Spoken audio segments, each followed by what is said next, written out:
할렐루야. 오늘 저는 여러 성도님들과 함께 부요와 가난에 대한 주님의 뜻, 이런 제목으로 함께 은혜를 나누겠습니다. 오늘도 세 단락으로 말씀을 전할 텐데, 첫째 단락, 부요에 대한 주님의 가르치심. 자, 성경에 보면 부자 이야기도 많이 나옵니다. 아브라함이 부자였고요, 이삭이 또 거부였죠. 또 욥의 부요는 동방에서 첫째 가는 그런 부자였죠. 또 다윗이 피난을 갔을 때에 바르실레라고 하는 그 지역의 부자가 노인이신데 나와서 다윗이 돌아갈 때까지 모든 필요한 것들을 공급하고 그랬어요. 그 부자라야만 할 수 있는 일을 그분이 충실하게 감당을 했었죠. 또 예수님이 돌아가셨을 때 그 예수님의 시신을 모셨던 사람이 바로 아리마대 사람 부자 요셉이었지요.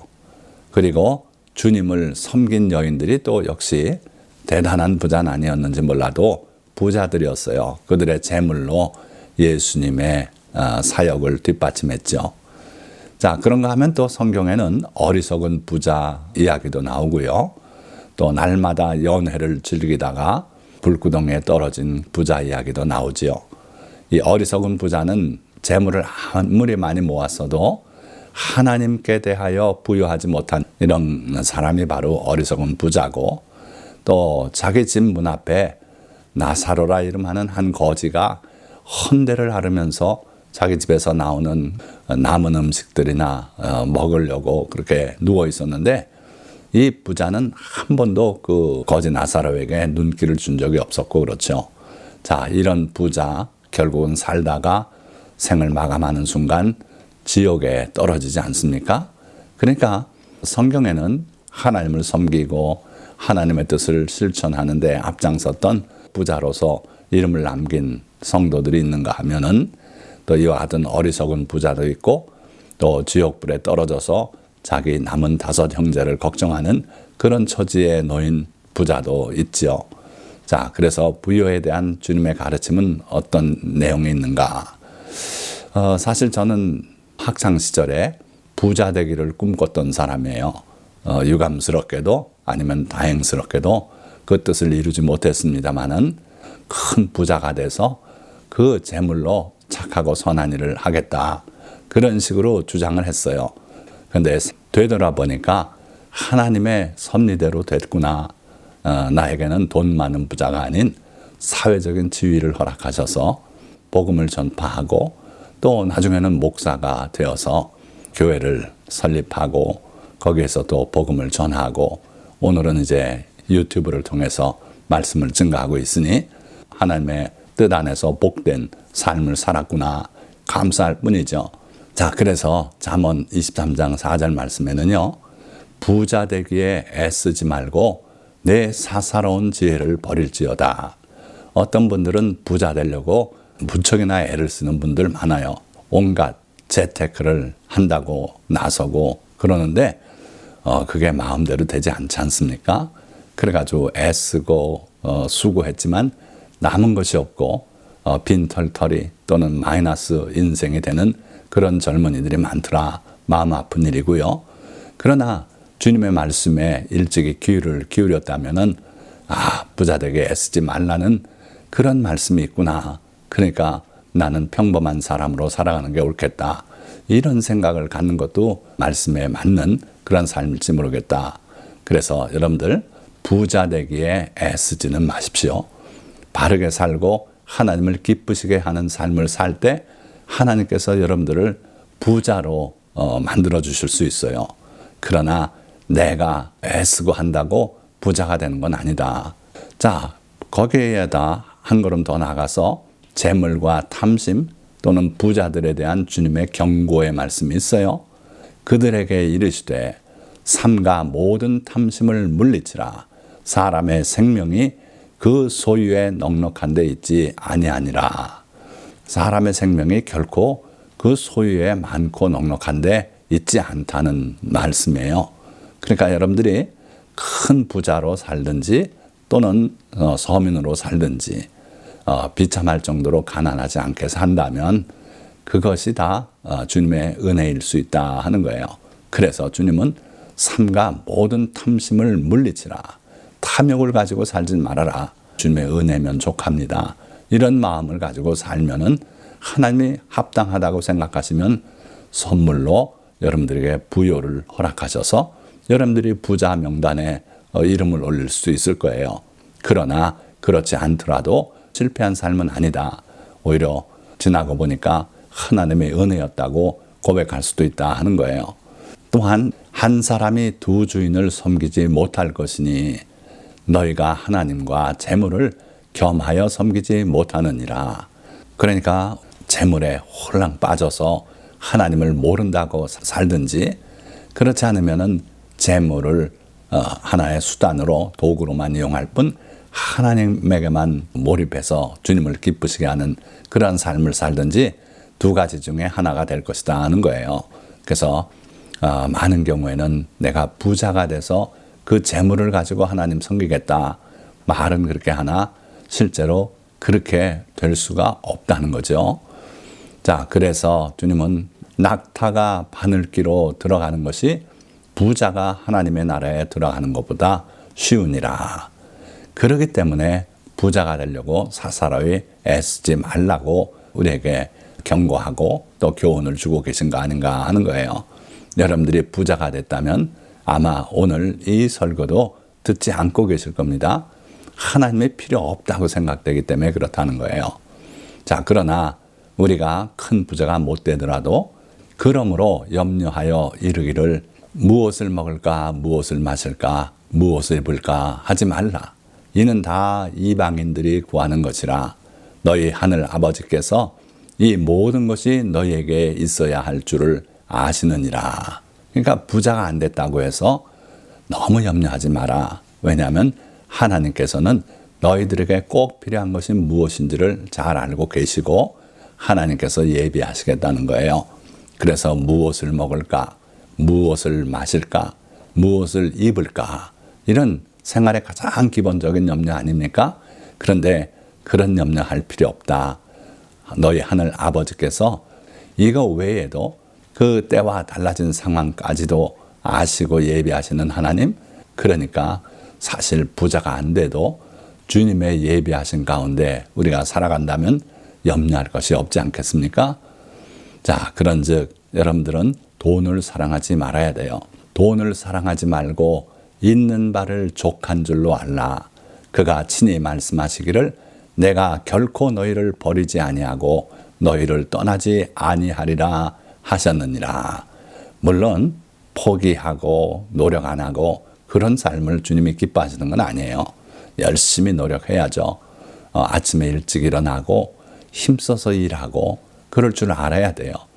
그러나 그렇게 노력하는데도 더 많은 부가 주어지지 않는다고 실망하거나 분노하거나 그래서는 안 돼요.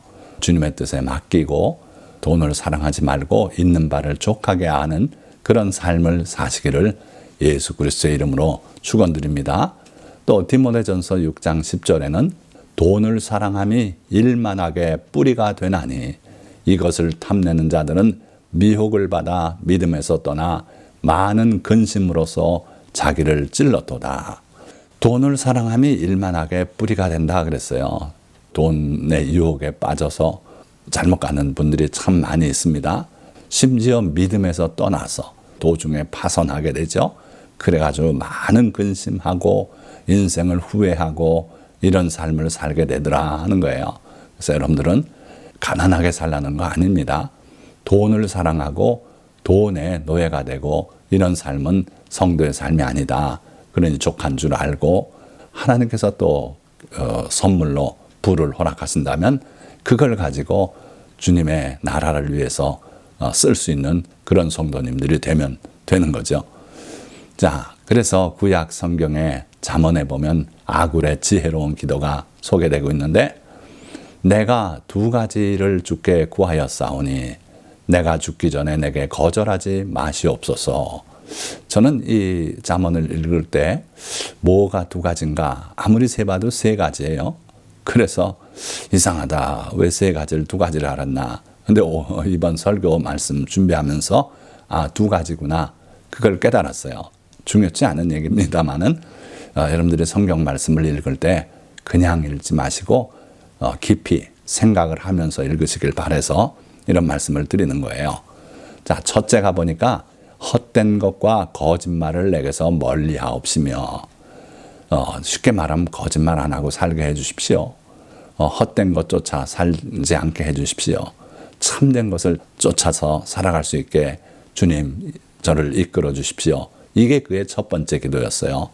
그러고요, 두 번째가 나를 가난하게도 마옵시고 부하게도 마옵시고 오직 필요한 양식으로 나를 먹이시옵소서. 이게 두 번째 기도더라고요.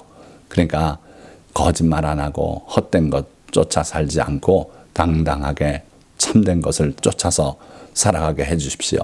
그리고 그렇게 살면서 부자도 되게 하지 마시고 가난한 자도 되게 하지 마시고 꼭 필요한 것들을 공급해서 평범한 삶을 살아갈 수 있게 해 주십시오. 이게 그의 두 번째 기도였어요. 그러면서 그 기도의 이유를 이렇게 설명해요.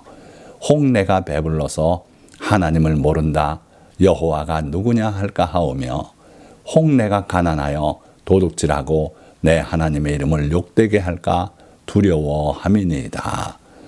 자, 부자가 되면 하나님을 모른다 하기 쉽대요. 그렇지 않습니까? 모든 게 풍족하고 아쉬운 게 없으니 하나님을 향하여 기도할 줄을 몰라요. 그러고 교만해집니다. 결국 하나님을 모른다 하는 삶을 사는 그런 경우에 빠진다는 거예요. 반면에 가난하게 되면 너무 가난해서 도둑질하고 하나님의 이름을 욕되게 하는 그런 일이 있을까 두렵습니다. 그러니까 이게 이제 가난하게도 마시고 부하게도 마시고 이 기도의 이유죠. 자, 참 귀한 깨달음이었던 것 같아요. 그래서 오늘날 너무도 많은 사람들이 부자가 되고 물질 풍요 속에만 살길 원하는데 보니까 그렇지 않구나. 우리가 참 신앙인이고 주님을 섬기는 사람이라면 너무 부자가 돼서 하나님 모른다고 하는 그런 일은 있어서는 안 되겠다. 또 반대로 너무 가난해서 남의 것 훔치고 거짓말하고 도둑질하고 이러다가 하나님의 이름을 욕되게 할까 두렵다. 참 하나님을 사랑하는 분의 참된 기도인 줄 믿습니다. 오늘 이 설교 말씀을 듣는 모든 성도님들도 이와 같은 아굴의 심정으로 살아가시고 주님께 간구하여서 응답받는 삶을 사시기를 주님의 이름으로 축원드립니다. 자, 그러면 부자가 되기 위해 갖춰야 할 조건들, 혹시 그래도 저는 부자로 살고 싶습니다. 그런 분들이 있다면 이 말씀 잘 보시기 바랍니다. 자, 전도서 5장 19절.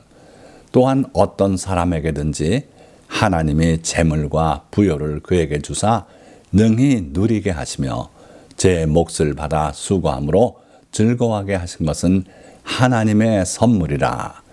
자, 우리가 재물을 하나님께 받아서 그걸 또 누리며 살 수 있다는 것은 하나님의 선물이다 그랬어요. 그러니 하나님께 선물을 받고 싶으시다면 하나님을 기쁘시게 해야 되지 않겠습니까? 하나님을 기쁘시게 하는 삶을 사셔서 이렇게 하나님의 선물을 받아 누리시기 바랍니다. 이 선물이 바로 부요, 거기서 하나 더 나가서 그걸 누릴 수 있는 것까지가 하나님의 선물이에요. 받아서 장수하면서 그 재물로 하나님을 영광되게 하고 어려운 사람들을 구제하고 그러면서 사는 삶, 참 복된 삶이에요. 이 복도 하나님께서 주셔야 받는다. 그런데 누가 그러한 복을 받는가 보니까 잠언 22장 4절 겸손과 여호와를 경외함의 보상은 재물과 영광과 생명이니라. 그래서 이 말씀 보니까 겸손해야겠구나. 하나님 앞에 겸손하고 이웃들 앞에 겸손하고 그러한 겸손한 삶을 살 때, 그리고 여호와를 경외하며 살 때 우리 주님을 사랑하고 존경하고 높이고 주님의 말씀을 우리가 순종하느라고 애쓰고 이런 삶을 살아야 하나님이 그 사람에게 이와 같은 선물을 주신다. 그걸 보상으로 주신다 그랬는데 재물, 영광, 생명, 그러니까 받아 누릴 수밖에 없지 않겠어요? 이러한 삶을 여러분들이 살아가실 수 있기를 주님의 이름으로 축원드립니다. 다시 한번 말씀드리면 하나님을 경외하고 그의 계명들을 지키고 부자가 되기 위해 애쓰지 않고 가난한 자들을 긍휼히 여기고 그들에게 선을 베푸는 삶, 이런 삶을 살 때 이와 같은 복을 받아 누리실 수 있게 될 줄 믿습니다. 자, 그러나 우리가 얼마만큼의 부를 주님께 받았든지 간에 해야 될 일이 있어요. 그것은 우리의 보물을 하늘에 쌓아두어라 그러셨어요. 너희를 위하여 보물을 땅에 쌓아두지 말라. 거기는 좀과 동록이 해하며 도둑이 구멍을 뚫고 도둑질하느니라. 오직 너희를 위하여 보물을 하늘에 쌓아두라. 거기는 좀이나 동록이 해하지 못하며 도둑이 구멍을 뚫지도 못하고 도둑질도 못하느니라. 여러분들 이 땅에 쌓아두는 재물은요, 세상 떠날 때 가져갈 수도 없고 또 이 세상에 있는 동안 좀이 쓸고 녹이 끼고 도둑이 뚫고 들어와서 도둑질해 가기도 하고 그런 과정에서 우리가 또 인명이 피해를 입기도 하고 그런 일이 있지 않습니까? 그러니까 가장 안전한 금고, 스위스 은행의 금고입니까? 아니고 하늘에 있는 금고예요. 그래서 하늘로 우리의 하나님이 주신 그 재물을 옮기는 방법 간단합니다. 그것은 하나님의 뜻대로 그 재물을 사용하는 거예요. 사용하지 않은 것은 내게 남지 않아요. 내가 썼을 때 그것이 나의 것이 되는 겁니다. 그래서 여러분들이 그 재물을 가지고 뭘 할까 보니까 내가 너희에게 말하노니 불의의 재물로 친구를 사귀라. 그리하면 그 재물이 없어질 때에 그들이 너희를 영주할 처소로 영접하리라. 다시 말하면 하나님이 주신 그 물질적인 복을 복음 전파하는데 하나님의 나라를 확장하는데 이웃에게 전도하는데 쓰라 이거예요. 전도하려니까 그것도 돈이 들어요. 어찌됐든 그 재물로 친구를 사귀라. 전도해서 친구가 되게 해라. 하늘의 백성이 되게 해라. 그러면 여러분들이 많은 영혼에게 전도해서 여러분들이 천국에 이를 때에 그들이 천성문 앞에까지 나와서 여러분들을 환영하고 당신 덕분에 내가 예수 믿어서 천국에 왔다고 이렇게 서로 반가운 인사를 할 수 있으면 얼마나 좋겠습니까? 그러한 데 쓰라 이거예요. 자, 두 번째, 가난한 자들에 대한 하나님의 뜻과 배려. 잠언 10장 15절 말씀은 부자의 재물은 그의 견고한 성이요 가난한 자의 궁핍은 그의 멸망이니라. 부자는 가난한 자를 주관하고 빚진 자는 채주의 종이 되느니라. 자, 여기 보니까 가난한 자의 처지가 참 생각보다 비참하죠. 가난한 자의 궁핍은 결국 그의 멸망이니라.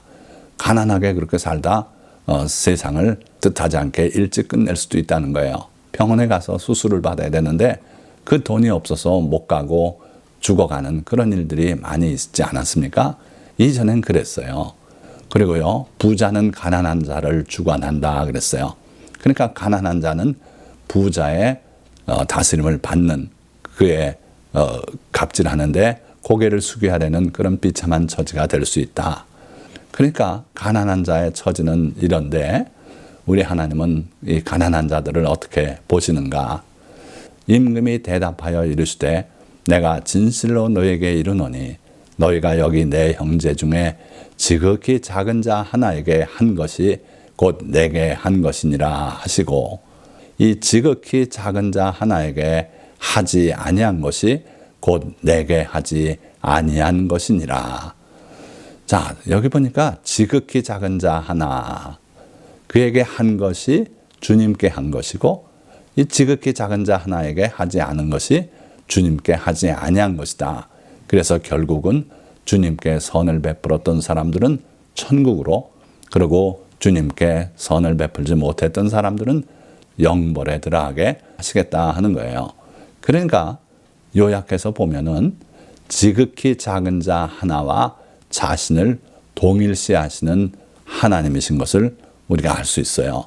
그래서 잠언 19장 17절 말씀도 가난한 자를 불쌍히 여기는 것은 여호와께 구워드리는 것이니 그의 선행을 그에게 갚아주시리라. 가난한 자를 불쌍히 여겨서 그에게 따뜻한 밥 한 그릇 사주고 또는 차려주고 이러는 것은 여호와께 구워드리는 것이래요. 하나님께서 지극히 작은 자를 자기와 동일시하시기 때문에 이게 가능한 것이고 이 말씀대로 그런 거예요. 그래서 그 하나님은요, 그의 선행을 반드시 그에게 갚아주실 것이다 하는 거죠. 또 가난한 사람을 학대하는 자는 그를 지으신 이를 멸시하는 자요, 궁핍한 사람을 불쌍히 여기는 자는 주를 공경하는 자니라. 가난한 사람을 학대해요. 그런 사람은요, 그를 지으시니 즉 하나님을 멸시하는 자라 그랬어요. 하나님께서 가난한 자를 자기와 동일시하기 때문에 그래요. 그래서 가난한 사람을 학대하면 그를 지으신 이를 멸시하는 것이고, 반대로 궁핍한 사람을 불쌍히 여기는 자는 주를 공경하는 자니라. 그래서요, 우리는 가난한 사람은 선대하고 불쌍히 여기고 할 수 있으면 도울 수 있을 때 돕고 이래야 된다는 거예요. 자, 두 번째로 너희 중에 가난한 자가 없으리라. 신명기 15장 4절에서 5절의 말씀인데요. 내가 만일 내 하나님 여호와의 말씀만 듣고 내가 오늘 내게 내리는 그 명령을 다 지켜 행하면 내 하나님 여호와께서 내게 기업으로 주신 땅에서 내가 반드시 복을 받으리니 너희 중에 가난한 자가 없으리라. 자, 이 사진 보시면은 저 멀리는 초고층 호화 아파트가 있고요. 그리고 이 앞에는 구룡마을이 있어요. 빈부의 격차가 완연하게 드러나 보이지 않습니까? 근데 하나님께서는 우리가 하나님 말씀대로만 살면 우리 중에 가난한 자가 없을 것이라고 약속하셨어요. 그러니까 이런 사진은 찍을 수 없는, 모두가 잘 사는 나라가 될 것이다 하는 거죠. 자, 그런데 다 지켜 행하면 그렇게 되겠다 그랬어요. 뭘 지키라는 겁니까? 면제년 제도를 하나님은 명하셨는데 매 7년 끝에 그 서민들, 어려운 분들의 삶에서 있었던 부채는 일시에 다 전국적으로 탕감하게 하나님의 계명을 내려주셨어요. 그대로 지켜 행하면 이와 같이 가난한 자가 없는 나라가 되겠다는 거예요. 이자를 또 받지 말라 그러셨습니다. 그대로 행하면 복이 임할 것이에요. 또 히브리인을 종으로 삼았다면 6년은 섬기게 하고 7째 해는 자유인이 되게 하라 그러셨어요. 이런 계명들, 또 안식일도 너만 쉬는 게 아니라 내 남종 여종도 너와 같이 안식하게 하라 그러셨어요. 안식년 제도도 1년간 농사를 안 지니까 그 종과 머슴들이 얼마나 여유롭게 살 수 있지 않습니까? 희년은 50년에 한 번씩 그 모든 지혜가 회복돼서 종은 다 해방이 되고 자기 고향으로 돌아가게 그렇게 말씀하셨어요. 이런 법을 다 지키면, 그리고 빈군한 품꾼의 품삯은 당일 해지기 전에 주라고 명하셨고, 농작물도 남겨두고 수확하라 그랬어요. 완전 수확하는 걸 하나님은 금하셨어요. 또 곡식단도 잊어먹고 안 들여놓은 것은 내버려 둬라. 가난한 자들이 와서 가져다 먹게 해라. 떨어진 이삭은 줍지 말아라. 어려운 사람들이 주워 먹게 해라. 이 모든 말씀들, 하나님의 말씀 그대로 우리가 준행하면 다 복받아서 가난한 자가 없는 나라가 될 것입니다. 자, 세 번째, 가난한 이웃을 대하는 우리의 올바른 자세는 그럼 어떠해야 하는가? 간단히 말씀드립니다. 초대교회에서는요, 자기의 땅과 집을 팔아서 사도들에게 갖다 바치고 필요에 따라 나눠주는 그런 교회가 되었었어요. 그런데 하나님이 그것까지 우리에게 요구하지는 않으시고, 가난한 자를 보면 첫째는 멸시하지 말고 불쌍히 여기라 그러셨어요. 가난한 자들이 왜 가난한지를 놓고 비꼬고 저들은 자기 개선의 노력을 안 한다 그러고 뭐 여러 가지 비난하는 말들이 많아요. 그러지 말라는 거예요. 뜻하지 않게 큰 사고로 일할 분이 일을 못하게 되고 이래서 가난하게 되는 경우도 있고 많이 있습니다. 그러니까 그 이유 따지지 말고 불쌍히 여기고 구워주고 면제하라 그러셨어요. 내게 있거든 갔다가 다시 오라. 내일 주겠노라 하지 말라 그랬어요. 베풀 힘이 있으면 바로바로 베풀라는 거예요. 또 그 마음의 사모함을 볼 줄 알아야 돼요. 품꾼은 그 하루 품삯을 바라보고 땀을 흘리고 힘든 일을 감당하는 거예요. 자, 이러한 마음으로 가난한 자를 대하는 모든 성도님들 되시기를 예수 그리스도의 이름으로 축원드립니다. 자, 말씀을 맺겠습니다.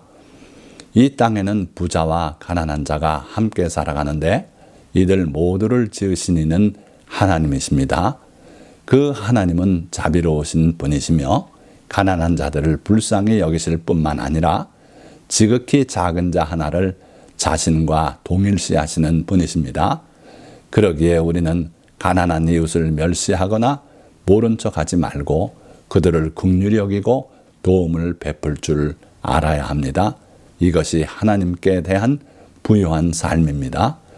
그러나 우리 마음에 재물에 대한 탐심이 들어오면 하나님을 모른다 하고 가난한 이웃을 외면하기 쉽습니다.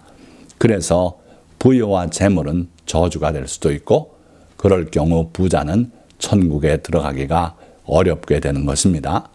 그러나 겸손히 주님을 경외하는 성도들에게는 부유와 재물이 하나님의 선물이며 그것을 하나님의 나라와 그의 의를 위해 지혜롭게 사용할 때 그 보물은 우리를 위해 하늘에 쌓여지게 될 것입니다.